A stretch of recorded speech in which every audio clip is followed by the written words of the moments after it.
त्रिकोणमिति का ये उदाहरण नंबर 3, जिसमें हम सवाल को देख सकते हैं कि त्रिभुज ABC लीजिए, जी हमने ले लिया। तो जिसका कोण C समकोण है, तो जहाँ समकोण बन रहा है हम वहाँ C दर्शा देंगे। तो हमने दर्शा दिया। फिर देखते हैं जिसमें AB बराबर 29 इकाई। अब C हमने लिया है, तो जो भुजा बच गई है और जो कोण बच गए हैं उसे AB मानना पड़ेगा। तो हमने AB भी मान लिया है। तो AB बराबर 29 इकाई है। तो AB अर्थात कर्ण 29 इकाई है। और BC बराबर 21 इकाई। तो जहाँ BC भुजा है हम 21 लिखेंगे, अर्थात आधार 21 इकाई है। कोण ABC बराबर थीटा है। तो कोण ABC को हम थीटा से दर्शाएंगे। तो हमने थीटा से दर्शा भी दिया। तो अब हमें ज्ञात करना है कि cos square theta plus sine square theta बराबर क्या होगा। और 2 नंबर में सवाल है cos square theta minus sine square theta बराबर क्या होगा। तो हम लिखेंगे सबसे पहले कि दिया है। दिया क्या है भाई साहब। तो दिया है कोण C समकोण है, अर्थात 90 डिग्री है। AB भुजा है 29 इकाई। BC भुजा है 21 इकाई। इकाई हम भूल गए हैं तो फिर से इकाई लिख रहे हैं। और फिर एक जो है ABC का कोण है थीटा। तो हमने कोण ABC बराबर लिख दिया है थीटा। तो हम लिखते हैं पाइथागोरस प्रमेय से। पाइथागोरस प्रमेय से। तो पाइथागोरस प्रमेय से हम सब जानते हैं कि कर्ण स्क्वायर बराबर होता है लंब स्क्वायर प्लस आधार स्क्वायर। आप भी जानते हैं और ये सूत्र बड़ा ही फेमस है। तो हम जानते हैं C समकोण है, अर्थात सामने वाली भुजा कर्ण होगी। तो सबसे लंबी भुजा जो होती है वो कर्ण होती है, वैसे भी हमें मालूम है।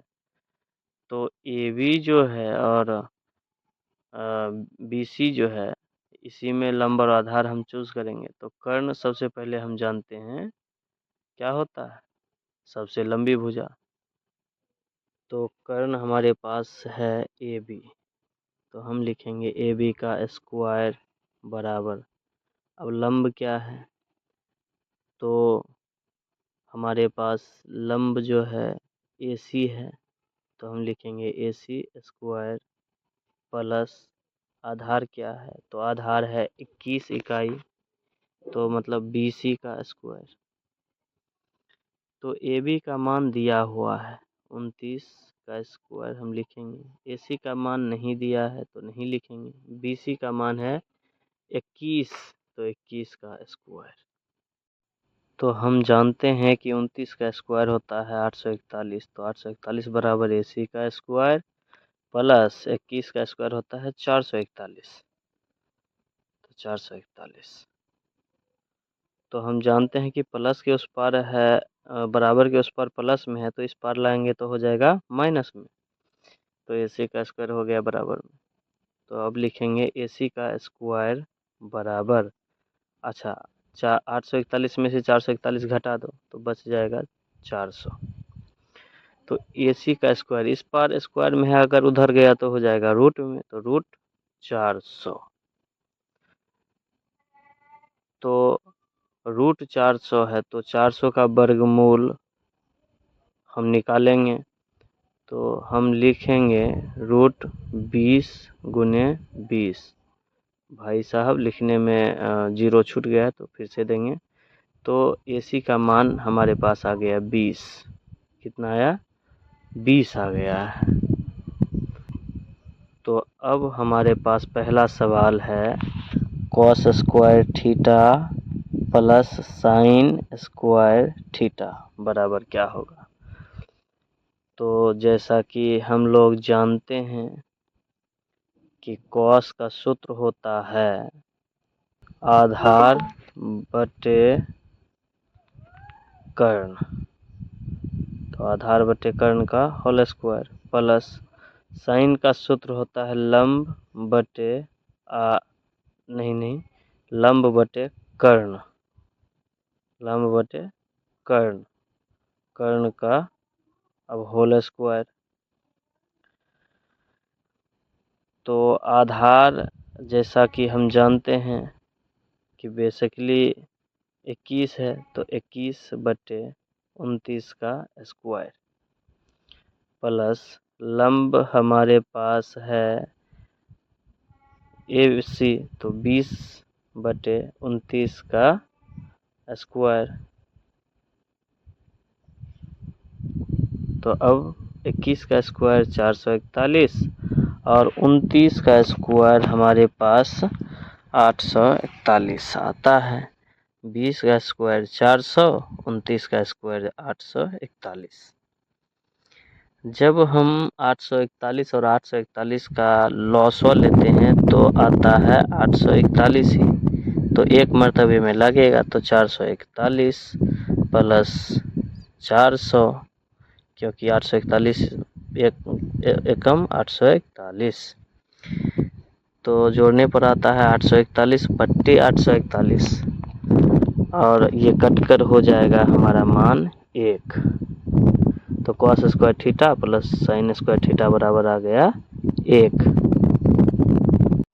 अब दूसरा सवाल है cos square theta minus sine square theta. तो भाई साहब जैसा कि पहले जानते हैं कि कॉस का सूत्र होता है आधार बटे कर्ण, तो आधार बटे कर्ण का होल स्क्वायर, माइनस साइन का सूत्र होता है लंब बटे कर्ण, तो लंब बटे कर्ण का होल स्क्वायर।